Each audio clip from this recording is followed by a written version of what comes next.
Shalom Bapak Ibu yang dikasihi oleh Tuhan. Di hari Minggu ini kita akan mendengarkan firman Tuhan yang menjadi renungan bagi kita. Terlebih dahulu marilah kita berdoa. Damai sejahtera Allah yang melampaui segala akal dan budi manusia, itulah yang memelihara hati dan pikiran di dalam Kristus Yesus Tuhan kita. Amin. Firman Tuhan bagi kita di minggu hari ini tertulis dalam kitab 2 Raja-Raja pasal 23 ayat yang pertama sampai ayatnya yang ke-14. Demikianlah firman Tuhan. Pembaharuan yang dilakukan Yosia. Sesudah itu raja menyuruh orang mengumpulkan semua tua-tua Yehuda dan Yerusalem. Kemudian pergilah raja ke rumah Tuhan, dan bersama-sama dia semua orang Yehuda dan semua penduduk Yerusalem, para imam, para nabi, dan seluruh orang awam, dari yang kecil sampai yang besar. Dengan didengar mereka ia membacakan segala perkataan dari kitab perjanjian yang ditemukan di rumah Tuhan itu. Sesudah itu berdirilah raja dekat tiang, dan diadakannyalah perjanjian di hadapan Tuhan untuk hidup dengan mengikuti Tuhan dan tetap menuruti perintah-perintahnya, peraturan-peraturannya, dan ketetapan-ketetapannya dengan segenap hati dan dengan segenap jiwa, dan untuk menepati perkataan perjanjian yang tertulis dalam kitab itu. Dan seluruh rakyat turut mendukung perjanjian itu. Raja memberi perintah kepada imam besar Hilkiah dan kepada para imam tingkat 2 dan kepada para penjaga pintu untuk mengeluarkan dari bait Tuhan segala perkakas yang telah dibuat untuk Baal dan Asyera dan untuk segala tentara langit. Lalu dibakarnyalah semuanya itu di luar kota Yerusalem, di padang-padang Kidron, dan diangkutnyalah abunya ke Betel. Ia memberhentikan para imam dewa asing yang telah diangkat oleh raja-raja Yehuda untuk membakar kurban di bukit pengorbanan di kota-kota Yehuda dan di sekitar Yerusalem, juga orang-orang yang membakar kurban untuk Baal, untuk dewa matahari, untuk dewa bulan, untuk rasi-rasi bintang, dan untuk segenap tentara langit. Dibawanyalah tiang-tiang berhala dari rumah Tuhan keluar kota Yerusalem ke sungai Kidron, lalu dibakarnya di situ dan ditumbuknya halus-halus menjadi abu. Kemudian dicampakkannya abunya ke atas kuburan rakyat jelata. Ia merobohkan petak-petak pelacuran bakti yang ada di rumah Tuhan, tempat orang-orang perempuan bertenun sarung untuk Asyera. Disuruhnyalah datang semua imam dari kota-kota Yehuda, lalu ia menajiskan bukit-bukit pengorbanan, tempat para imam itu membakar korban, dari Geba sampai Berseba. Dirobohkannya pula bukit-bukit pengorbanan di pintu-pintu gerbang yang ada dekat lubang pintu gerbang Yosua penguasa kota itu, yang ada pada sebelah kiri kalau orang memasuki pintu gerbang kota itu. Tetapi para imam bukit-bukit pengorbanan itu tidak boleh naik ke mesbah Tuhan di Yerusalem. Hanya mereka boleh memakan roti yang tidak beragi di tengah-tengah saudara-saudara mereka. Ia menajiskan juga Tofet yang ada di lembah Ben Hinnom, supaya jangan orang mempersembahkan anak-anaknya sebagai korban dalam api untuk dewa Molok. Dibuangnyalah kuda-kuda yang ditaruh oleh raja-raja Yehuda untuk dewa matahari di pintu masuk ke rumah Tuhan, dekat bilik Natan Melek, pegawai istana yang tinggal di gedung samping. Juga kereta-kereta dewa matahari dibakarnya dengan api. Mesbah-mesbah yang ada di atas Sotoh, tempat peranginan Ahas yang dibuat oleh raja-raja Yehuda, dan mesbah-mesbah yang dibuat Manasye di kedua pelataran rumah Tuhan, dirobohkan oleh raja dan diremukkan di sana, lalu dicampakkannya abunya ke sungai Kidron. Bukit-bukit pengorbanan yang ada di sebelah timur Yerusalem, di sebelah selatan bukit Kebusakan, dan yang didirikan oleh Salomo raja Israel untuk Asitoret dewa kejijikan sembahan orang Sidon, dan untuk Kamos dewa kejijikan sembahan Moab, dan untuk Milkom dewa kekejian sembahan orang Amun, dinajiskan oleh raja. Ia memecahkan tugu-tugu berhala dan menebang tiang-tiang berhala, lalu ditimbuninya tempat-tempat itu penuh dengan tulang-tulang manusia. Demikian firman Tuhan, kita nyanyikan firman-Mu menjadi terang. Firman-Mu menjadi terang bagi hidup kami, oleh kasih-Mu Tuhan Allah Bapa kami. Firman-Mu berikan pada kami agar menjadi berkat bagi hidup kami. Selamat hari Minggu, Bapak Ibu yang dikasihi oleh Tuhan. Salam sehat bagi kita, dan kiranya Tuhan senantiasa melimpahi kita dengan berkat-Nya, dan terkhusus menjauhkan kita dari sakit penyakit. Bapak Ibu yang dikasihi oleh Tuhan, tema kita di minggu ini adalah reformasi spiritualitas. Paubahon ngolu di partobdio. Raja Yosia merupakan salah satu raja penerus dari keluarga Raja Daud. Dia dipilih menjadi raja dan diurapi menjadi raja ketika masih berusia sangat muda, berusia 8 tahun. Dan dia menjadi raja bagi Yehuda sebanyak atau selama 31 tahun. Ini dapat kita baca di ayat-ayat sebelumnya. Selain dia dipilih di usia muda, ada alasan memilih dia untuk menjadi penerus kerajaan di Yehuda kala itu. Selain memiliki jiwa kepemimpinan, dia juga orang yang saleh di hadapan Tuhan. Tuhan pun berkenan kepada Yosia agar dia menjadi raja di tengah-tengah bangsa pilihan Tuhan. Jikalau kita membaca di ayat 2 di pasal 23 ini, dikatakan di sana Yosia hidup benar di hadapan Tuhan seperti Daud, tidak menyimpang ke kiri dan ke kanan. Dia punya keteguhan hati, dia punya kesetiaan kepada Tuhan. Kalau kita melihat umur 8 tahun dibandingkan dengan anak-anak zaman sekarang, di anak-anak zaman now ini usia 8 tahun itu belum bisa apa-apa. Untuk mengurus dirinya pun belum mampu. Namun Yosia telah dinobatkan menjadi raja di usia yang sangat belia, yang sangat muda untuk memimpin bangsa yang besar. Di usia yang sangat muda ini, tentu dengan mengandalkan apa yang dia miliki, Yosia tidak akan sanggup memimpin bangsa Israel. Namun karena roh Tuhan tinggal di dalam dirinya, maka dia dimampukan, dikuatkan oleh Tuhan untuk memimpin bangsa yang besar. Perlu kita ketahui Bapak Ibu yang dikasihi oleh Tuhan, Yosia sendiri berbeda dengan ayahnya dan kakeknya. Ayahnya dan kakeknya adalah raja yang tidak pernah mau mendengar firman Tuhan.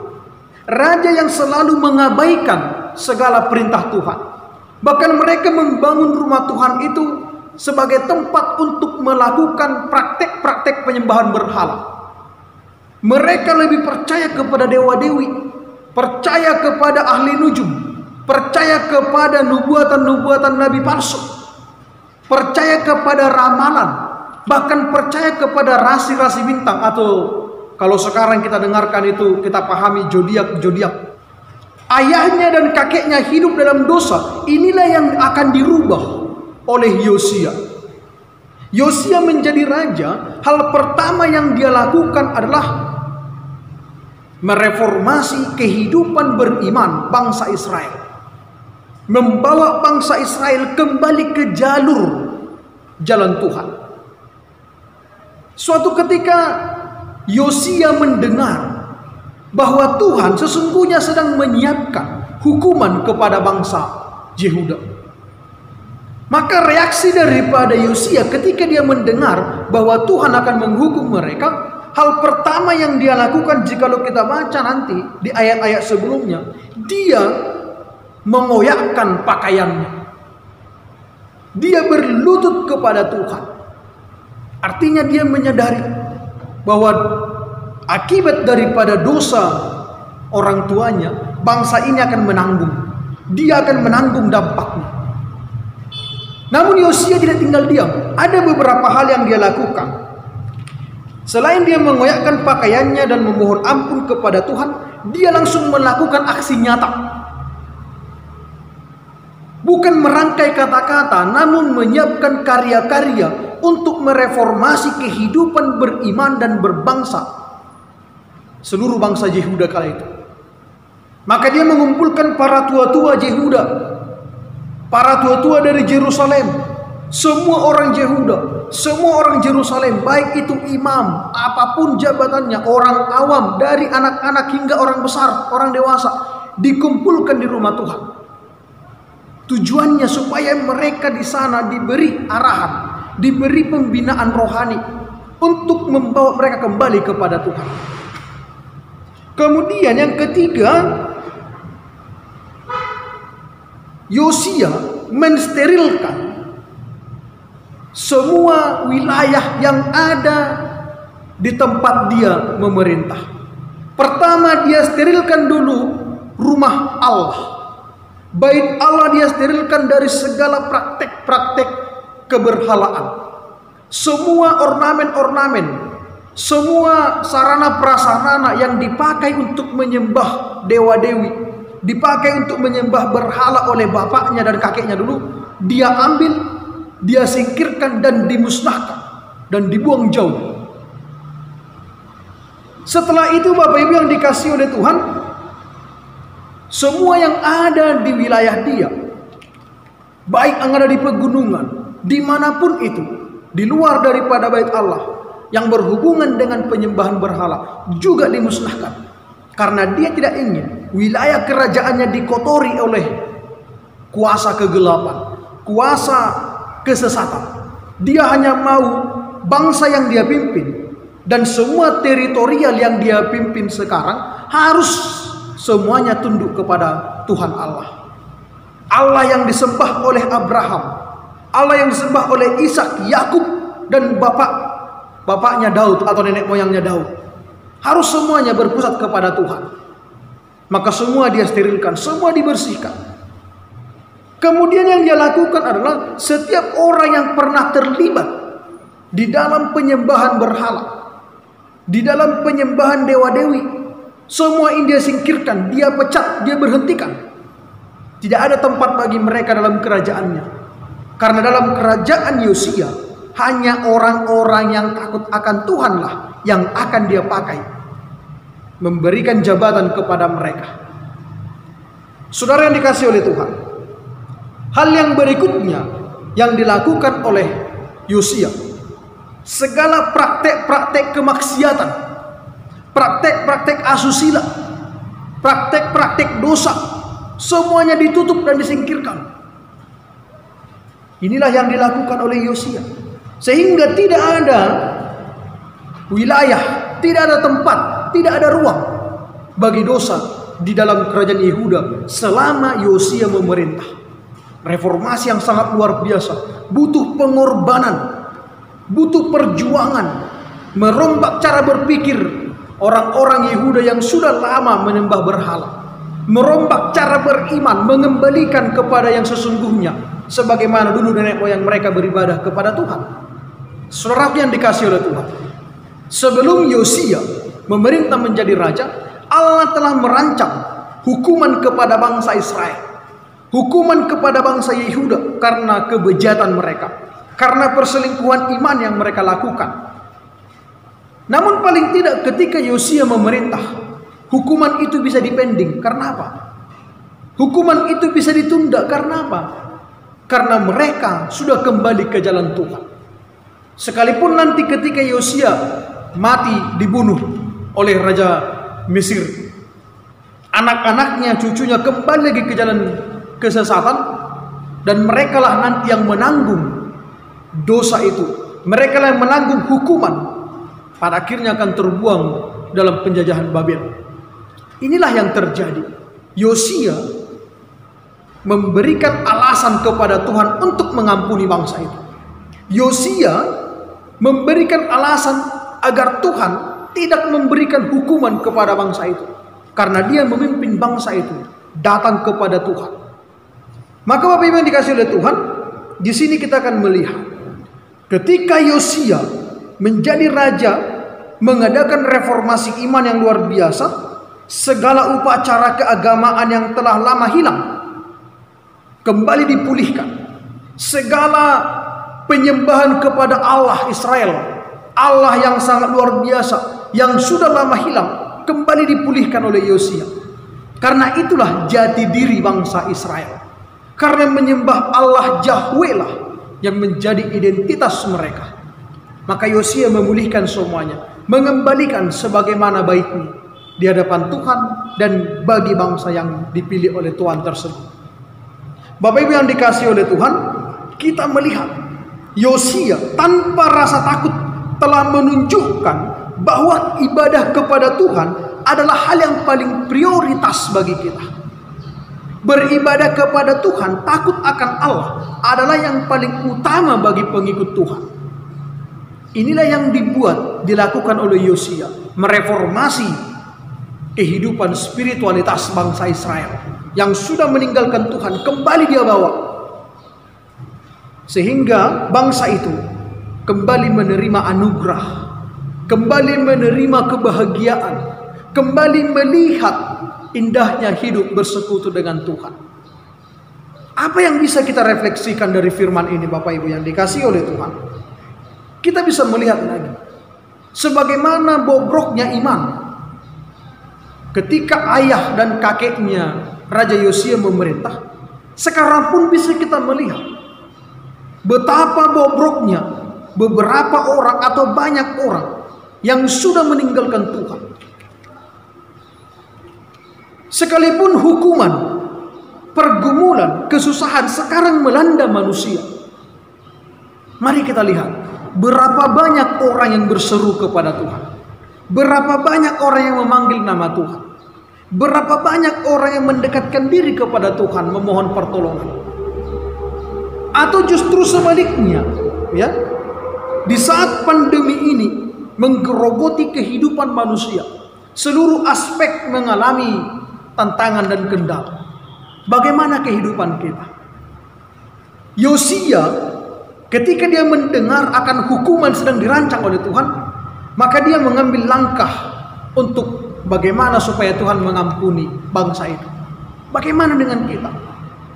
Apakah ketika kita melihat situasi ini, mampukah kita meninggalkan kehidupan lama kita untuk menyongsong berkat Tuhan yang baru? Atau justru seperti sekarang kita melihat di tengah pandemi pun masih banyak orang yang melakukan dosa. Justru di tengah-tengah pandemi ini banyak orang memanfaatkannya untuk meraup keuntungan.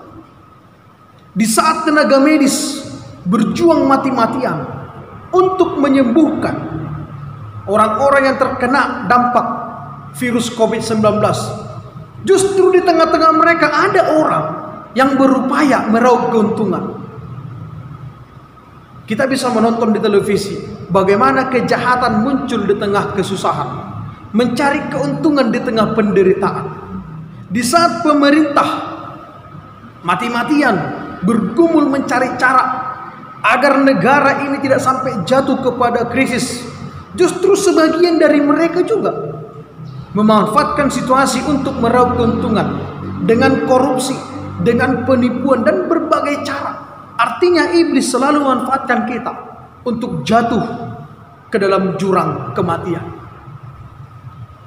Maraknya judi-judi online membuat kita bukannya mendekatkan diri kepada Tuhan, justru semakin jauh, bahkan melakukan dosa-dosa yang besar di hadapan Tuhan. Pertanyaannya, bagaimana mungkin Tuhan mengampuni kita Jikalau hidup kita masih bergelimang dosa, bagaimana mungkin Tuhan beralih memberi pertolongan kepada kita? Jikalau di tengah kesusahan pun kita justru semakin jauh dari Tuhan. Saudara yang dikasihi oleh Tuhan, kita bisa melihat apa yang kita lakukan sekarang. Apa yang terjadi bagi kehidupan kita. Semakin banyak tantangan, harusnya kita semakin mengenalkan Tuhan.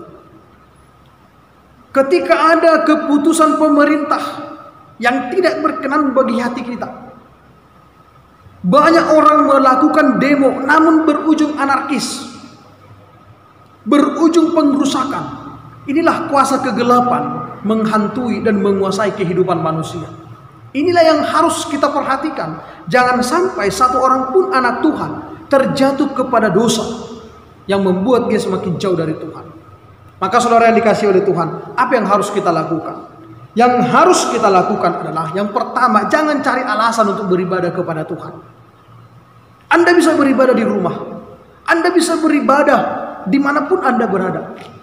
Kalau Anda mengatakan saya tidak bisa ke gereja karena ini dan karena itu, beribadahlah di rumah. Karena banyak sekarang fasilitas ibadah melalui online yang bisa kita ikuti.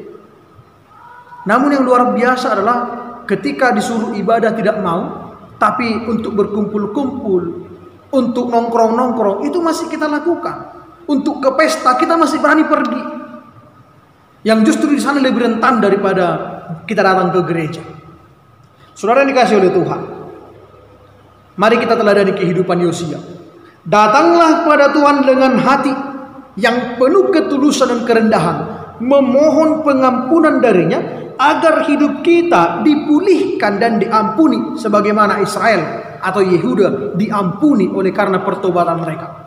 Kedua, semakin dekatkanlah diri kita kepada Tuhan di dalam doa dan persekutuan bersama dengan keluarga kita.